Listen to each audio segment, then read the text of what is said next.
There's one ordinary thing sitting in most kitchen cabinets that changed my mornings completely once I started adding it to breakfast, and I'm not going to tell you what it is just yet.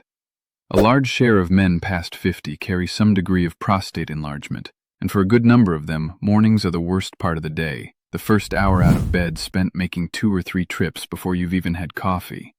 You'd think that by 75, a man would have simply adjusted to it, but here's what doesn't add up. My mornings actually got better, not worse, and it wasn't from anything my doctor prescribed. I'm 83. For years, my breakfast routine included a stop at the bathroom before I even reached the kitchen table. In the next few minutes, I'll tell you about the one thing I started adding to that breakfast and why it actually mattered. Nowadays, I sit down to a full breakfast with my wife, coffee and eggs and the newspaper, without that urgent first stop interrupting it. I still see my doctor every year without fail. I'm not telling you this to brag. I carried that morning routine so long I'd stopped even noticing how much it had shrunk my days. The mornings had gotten narrow in a way I didn't fully register until I looked back on it. I used to wake up, hit the bathroom, go back to bed for 10 minutes because I felt like I hadn't actually finished, get up again, and only then start the coffee. By the time I sat down to eat, a good 40 minutes had usually passed since my alarm, most of it spent standing in a small, tiled room, waiting on my own body. There's a particular kind of loneliness in that routine that's hard to explain to anyone who hasn't lived it. My wife would already be at the table with the paper, and I'd come in 10 or 15 minutes after her, coffee gone lukewarm, apologizing without really saying what I was apologizing for. She never asked. I never volunteered. That's the quiet arrangement a lot of men my age settle into. Not a conversation, just an unspoken agreement to work around a body that stopped cooperating and not make it anyone else's problem. I'd catch myself doing the math before I even got out of bed some mornings, how long until I had to leave for a doctor's appointment, whether I'd have time for the second trip to the bathroom before I had to go, whether I should even bother with coffee at all if it meant more trips. That's not living. That's managing a schedule around a body you no longer trust. I told myself this was simply what happened to men once they crossed 70. My father had the same complaints at that age, my uncle too, and I'd absorbed the idea that it was hereditary and unavoidable, something you just managed quietly and didn't discuss over dinner.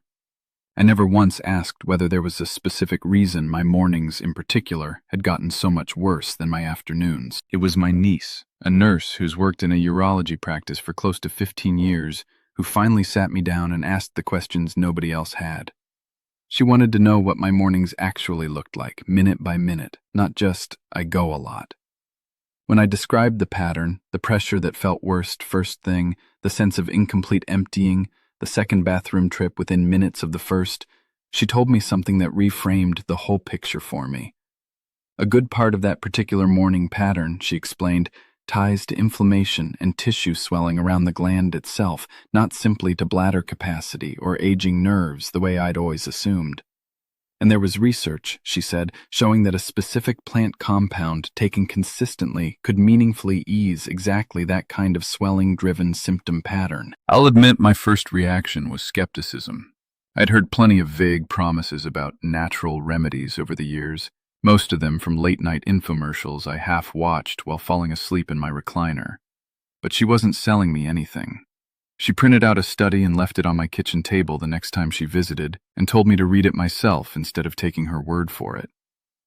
For years, one number ran my life, the PSA.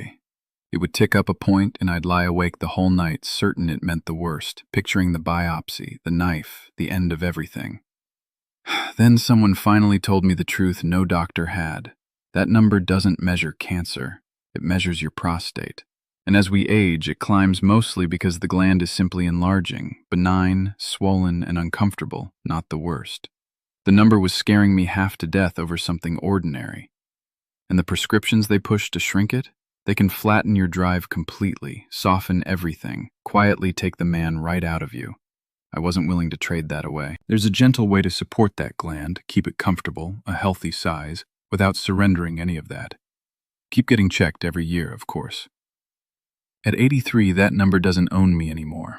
I finally have peace. Let me show you what gave it to me in this video.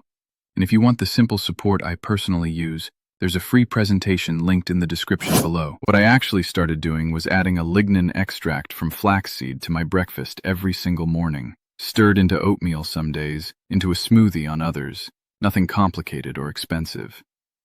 Research has documented that this specific compound, taken consistently over several months, meaningfully improves urinary symptom scores in men dealing with an enlarged prostate, the pressure, the incomplete emptying, the frequency that gets worse in the morning hours specifically. The mechanism, as it was explained to me, has to do with how these particular plant compounds interact with inflammation pathways in prostate tissue, easing the swelling that presses against the urethra and creates that maddening sense of urgency without full relief. It's not a hormone blocker, nothing dramatic like that. It's a quieter, more gradual anti-inflammatory effect, the kind that builds over weeks rather than announcing itself overnight. What my niece kept coming back to in the conversations we had over that first month is that the gland itself sits wrapped right around the urethra, so even a modest amount of swelling in that tissue can squeeze the passage the way a garden hose kinks when something leans on it. It's not that the bladder suddenly holds less, it's that the exit is narrower and under more pressure, so the body sends the go now signal more often and with less actually coming out each time. That's why so many men describe the same maddening thing, feeling like they went and going again 10 minutes later. It isn't a bladder problem dressed up as a prostate problem. It's inflammation and swelling squeezing a passage that used to have room to spare. Once she framed it that way, my own mornings finally made sense to me instead of just feeling like bad luck. I gave it a real trial, not a week and a half of half-hearted effort. A full spoonful stirred into my oatmeal every morning, treated with the same seriousness as my blood pressure pill, something I didn't skip because I was traveling or tired or simply forgot. I built a small system around it rather than leaving it standing alone. Less caffeine specifically in the evening hours, since I'd noticed my own pattern got worse on nights I'd had coffee after 4 o'clock. More water spread evenly through the day instead of all at once, with a real taper starting a couple of hours before bed. And I kept walking most mornings, the same habit I'd leaned on for other reasons, which research also links to steadier prostate comfort over time. I also paid closer attention to what I ate the rest of the day, not just breakfast. Less fried food, less of the salty, processed stuff I used to grab without thinking, because I'd read that the same inflammatory load that shows up in a man's blood pressure and his waistline tends to show up in prostate tissue too. It's all connected to the same underlying strain on the body, not separate problems that happen to arrive at the same age. I didn't overhaul my diet like some kind of health fanatic. I just stopped making it worse.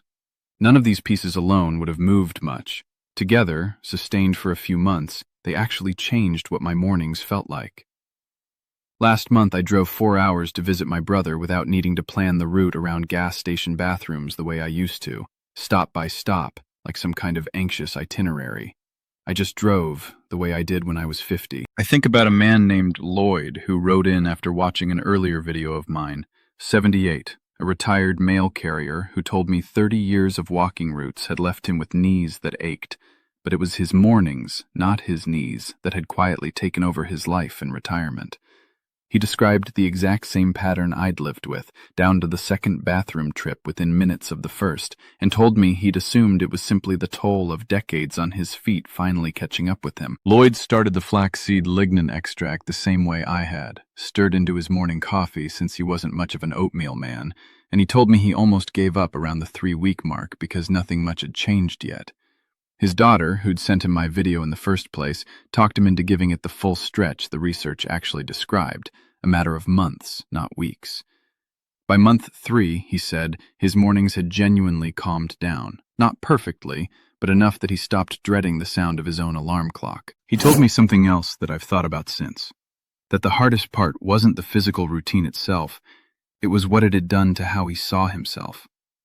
30 years delivering mail on foot, rain or shine, and here he was in retirement planning his day around a bathroom the way a much older, frailer man might. He said he'd started turning down invitations, a fishing trip with his brother-in-law, a morning round of cards with old co-workers, because he couldn't be sure how his body would behave for the first hour after waking. It wasn't the mornings alone that had shrunk. It was the whole shape of what he felt comfortable saying yes to. He told me one detail that stuck with me, that the first morning he made it all the way through breakfast and the crossword puzzle without a single interruption. He actually looked at the clock in disbelief, because he couldn't remember the last time that it happened. If you're on medication for your prostate, your bladder, or your blood pressure, please hear this clearly. Nothing here replaces your treatment or your regular checkups, and you should never stop or change a medication without talking to your doctor first. Keep seeing your doctor every year for your regular prostate checks, without exception. This is something you do alongside that care, never instead of it. What I want you to walk away with is this. A rough morning routine that's lasted for years might not be a fixed sentence handed down by age. For a real number of men, there's an inflammatory piece to that pattern that responds to something as simple and inexpensive as what you stir into your oatmeal. That's not a promise it works the same for everyone. It's an invitation to actually look into it instead of quietly accepting a narrowed morning as the cost of getting older. Here's what I settled on: a few drops a day. And let me tell you why it works. One compound calms one signal, but a swollen prostate answers when several are calmed at once. The growth signal, the inflammation, the pressure inside it. So what I use concentrates them, working as one, the way the research actually uses them, not a single ingredient pretending to be enough. A gland that stays comfortable and a healthy size, fewer trips, and the quiet of no longer fearing that number. It leaves the man fully intact, none of that flattening the prescriptions can do. It's linked right under this video, go look for yourself. It won't replace your doctor or your yearly check. It supports the biology right alongside them. I'm 83, and that number doesn't own me anymore. I think about the man I was, planning drives around bathroom stops and dreading my own alarm clock. And I think about the man I am now, who sits down to a full breakfast with his wife and actually tastes the coffee before it goes cold. That's not a miracle. It's just a body that finally got something it had been quietly asking for all along. If mornings have quietly narrowed your own life the way mine did, tell me about it in the comments. I read every one myself. And if this kind of honest, practical explanation is useful to you, go ahead and subscribe. There's more of this coming every week.